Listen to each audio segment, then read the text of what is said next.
Good afternoon, guys. So I've just started the Saddleworth Three Peaks. I've downloaded a route on Komoot, so I don't know whether it's the official one, but I'm just going to follow it anyway. It's about a 14-mile hike with about 2,500 foot of elevation. So I figured it'd be a pretty good practice to get my feet worn in for the Limb Peninsula multi-day hike, which I'm doing next week. My friend Andy suggested doing it. He said it's a pretty good training hike. Like I say, it ticks off 3 pretty big hills in the area over quite a big distance, so it should be a bit of a challenge. It's a pretty hot day, got plenty of water, got plenty to drink, so just going to take my time and enjoy the sunny weather. Going to get cracking on, and I'll talk to you in a bit.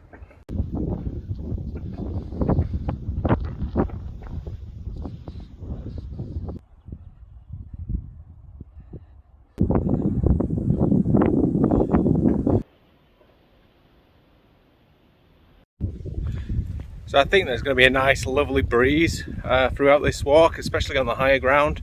It's just kind of down in the valleys where it is absolutely scorching at the moment. So yeah, once I'm on the tops, I think we go up Indian's Head, down to Dovestones, then up Pots and Pans, and then up another one, which I'm not sure about. So yeah, there's quite a bit of climbing on it. But yeah, once we're on the tops, it should be nice and breezy, which I'm looking forward to. It's going to be very exposed though. It's very open moorland kind of stuff around here, so yeah, good job I've got my cap on.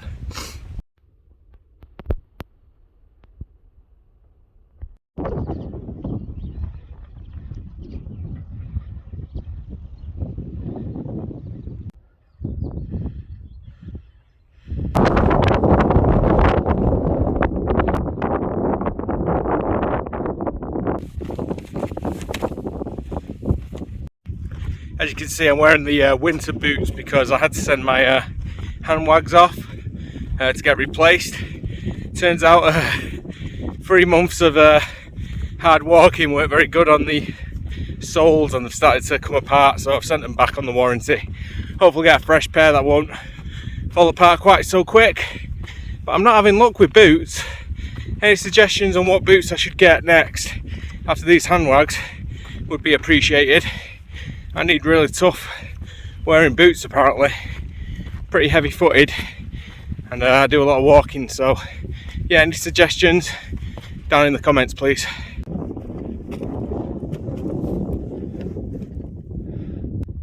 So that's the first one ticked off, Alphin, 470 odd meters, not too high but still a decent climb.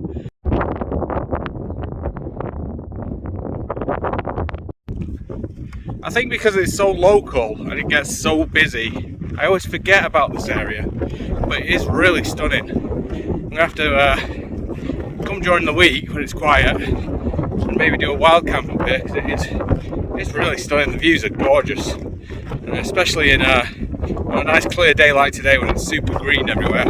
It's beautiful, really beautiful.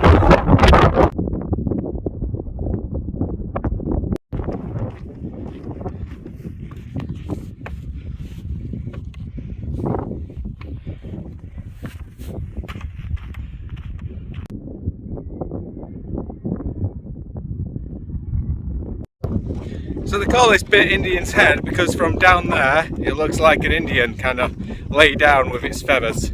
If you look at the rocks when I flip it around, you can kind of see the feathers just kind of there-ish. Yeah, it's a pretty impressive rocky feature in the area, and we're going to walk over it now.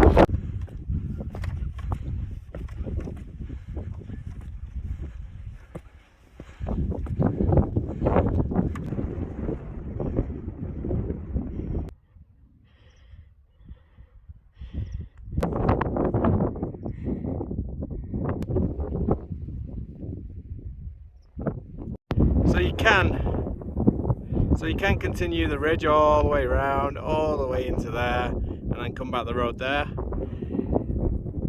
Because I'm on a bit of a time limit, I'm going to cut down here, join it with that road over there. But if you wanted to, you could add an extra 2 miles onto this trip.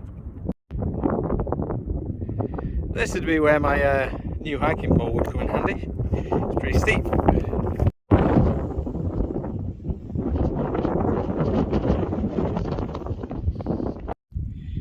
You could be pretty much anywhere in the world in this valley. It's stunning. Big Scotland vibes. Lots of bracken and green. Beautiful. Just coming up to the road in a minute. Should be able to get a decent pace down that. And then yeah, see where we get to.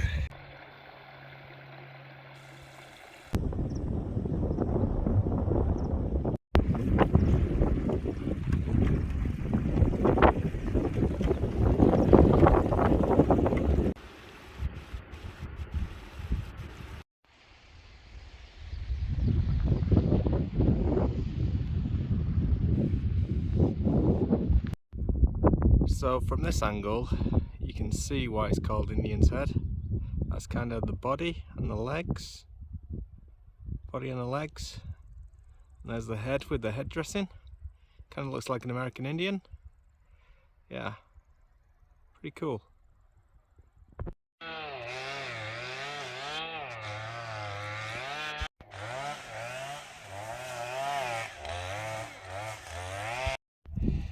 Beautiful Dovestones Reservoir. I think I'm going to have to get my yak on here sometime. Beautiful.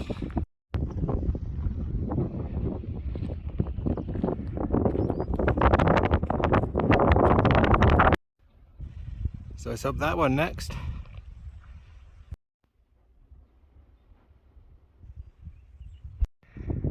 Yeah, that's going to be a bit of a problem. Need to get over there. Now the route did say go the opposite side of the dam, and that might be why. So I might have to do a bit of improvising.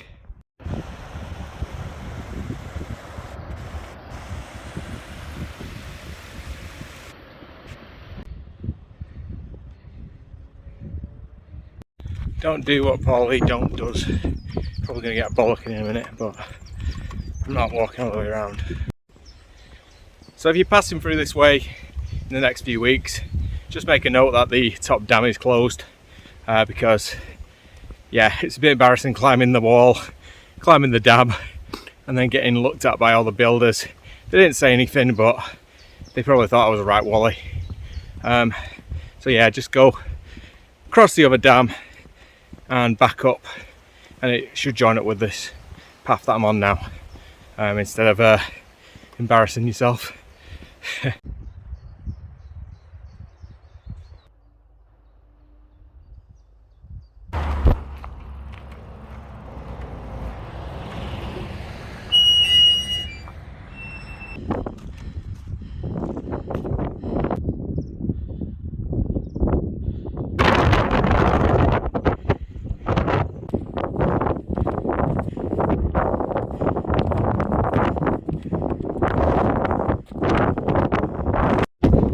So that was crazy steep going up there. There is a easier way round, but I'll just go up the steep way, get it over with. Just heading over to Pots and Pans now. There's a nice war memorial up there, and some cool rock features, so I'll show you them. Absolutely stunning day today though.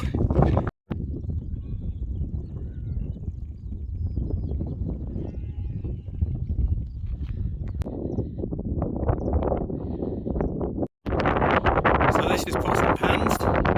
There's the war memorial, and that's the rock that it's named after. People say it looks like a stack of pots or pots and pans, and also when you go to the top of one of them, it's actually hollowed out, so it's like a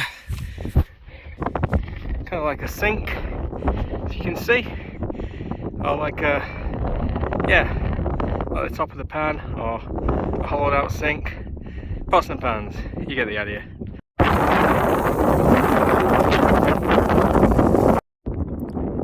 So I think the next one, and the last one, is that one with the antenna on over there. Yeah, so that's about 5 miles away. Finishing the village down there. So yeah, 2 out of 3 done. let's crack onto that one. So I think I was supposed to stay high a little longer, but after checking the map, it looks like this trail goes all the way down to the Church Inn. And I've not been there in years. It's a pretty good pub, so instead of having a beer at the end, I might nip in there first, have a nice whistle wetter, and then continue after that. If I can find it, that is. So there's two choices for pubs. There's the Cross Keys, which is a very nice pub, and then there's the church, which is further down. I prefer the church, it's a little bit more quirky, but both are really good pubs, so yeah, pretty lucky in this area for pretty good beer pubs.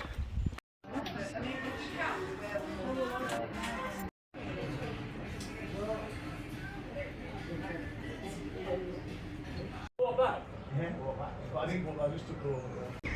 One's on holiday, I need some extra holiday. I wonder why it's called the church.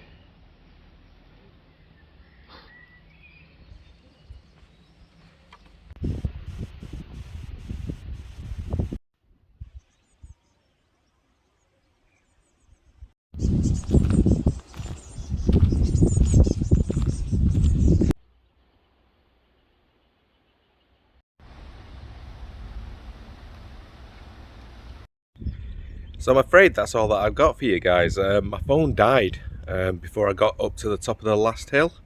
It was just a short little scrambly kind of climb to the top of the last hill. There's a nice antenna up there, and then it was a quite steep walk back down to the car. But yeah, the Saddleworth Three Peaks, if you're local to the area, it's definitely worth doing. If you're not local to the area, still worth travelling around to Dovestones for. As you can see by the video, some beautiful scenes on it. It's just a shame that I couldn't film the last bit, because it's kind of an incomplete video, which I'm sorry about that, but I'll bring a extra battery charger next time. If you like this kind of video, like and subscribe, give me a follow, and yeah, see you in the next one, guys. Hopefully the next one's going to be a pretty big adventure, like I say. Got some multi-day hikes planned, so I'll catch you in the next one.